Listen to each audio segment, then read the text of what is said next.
One of my favorite stories is when a young lady came up to me at the General Assembly, and she said, your sermons are reaching people in ways that you could never imagine. And so I said, well, what do you mean? And she told me that she had been listening on her iPod at the gym while she was on the treadmill to the sermon that I did not that long ago called "Why Atheists Go to Church."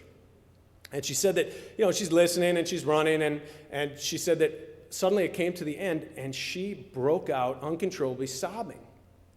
And she said that the guy on the treadmill next to her, she didn't even know, looked over at her and said, "Are you okay? Is everything all right?" He was worried about her. And so she took off the headphones and explained to him what she was listening to, and explained to me anyway that she's a humanist, and she had never heard anybody articulate humanism in a way that she described it as erasing so many of the lines in the sand that have been drawn that divide people, and just talking about it in such an inclusive way where she feel like she could belong with people of many different faiths and backgrounds.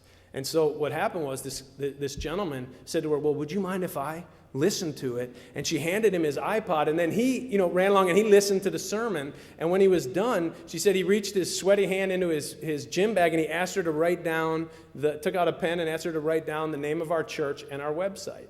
So I thought that was really a great story. It still amazes me that anybody would listen to one of my sermons while exercising. I think of them more as this kind of thing that you would listen to, when you need to fall asleep, when you have insomnia in the middle of the night. But it was quite gratifying. Nevertheless, when the ego gets into the driver's seat, our lives and our relationships quickly start to spin out of control, kind of like that old Subaru I was borrowing to go down to the beach. My point is that my experience on the side of the road, realizing how quickly everything can change, and how suddenly and unexpectedly death can come like a thief in the night. I began to reevaluate my priorities and my relationships and what I want to do and who I want to serve. It's a good exercise for all of us to do from time to time, and not to wait for an accident or a diagnosis to prompt us. Here are a couple of questions that I realized are important. If I had died that day, have I said what I need to say to the people who I care about the most? And have I heard from those people the things that they want me to know and understand about them? Have I really listened? So that they know when I'm gone, that they were able to show themselves fully to me. We live in the illusion that we have time. We have time to make amends, to say I'm sorry, to say I love you, or to ask or grant forgiveness. We live in the illusion. Just like the old spiritual says, nobody knows at sunrise how this day is going to end.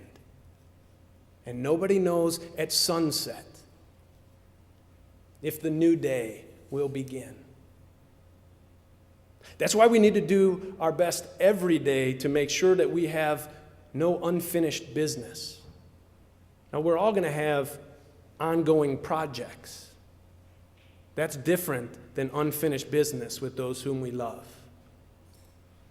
The other question is, are you living your life in a way that if you died today, you'd feel proud of who you are and who you've been? So in the kind of religion that most of us left behind, there was an idea of God that was like Santa Claus. He knows when you are sleeping. He knows when you're awake. He knows if you've been bad or good, so be for goodness sake. See, but once we've given up this idea of God as a cosmic peeping Tom, then who do we hold ourselves accountable to? To who or what do you hold yourself accountable to beyond yourself?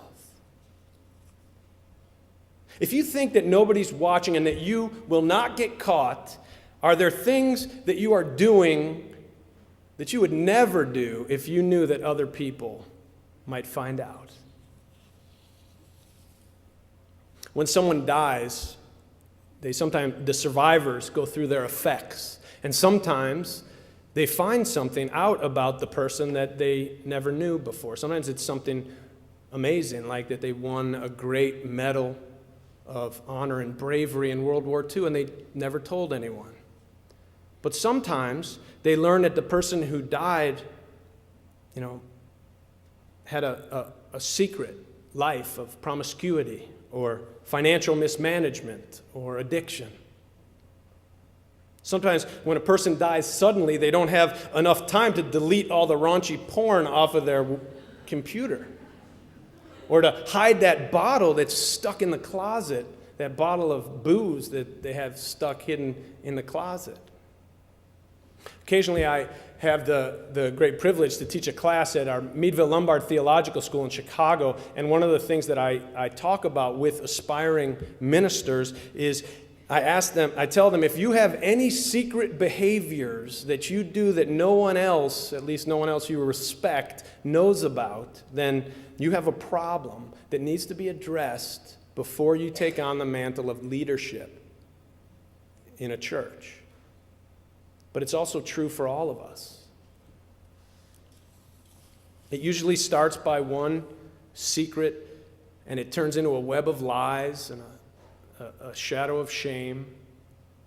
A housewife decides one day that she's going to try one of her son's stimulants that he takes for ADD to kind of prop her up to get through the long day of housework, and then after a few more times it becomes a habit. Or the person who decides, after the pain's gone from their shoulder surgery, but they still have some of those pills left, and they decide, well, I'm just going to take one, and because I notice when I just drink a little bit of wine with that, I feel pretty good, and then pretty soon they're addicted. Or the person who gambles and loses first their life savings and then starts dipping into their children's college fund because they got to win it back before anybody finds out, and then pretty soon they're losing that, and we all know where that goes. Or a husband who decides to go to a dance club or a strip bar on a business trip, and then after a few times, it starts to lead to liaisons and prostitutes.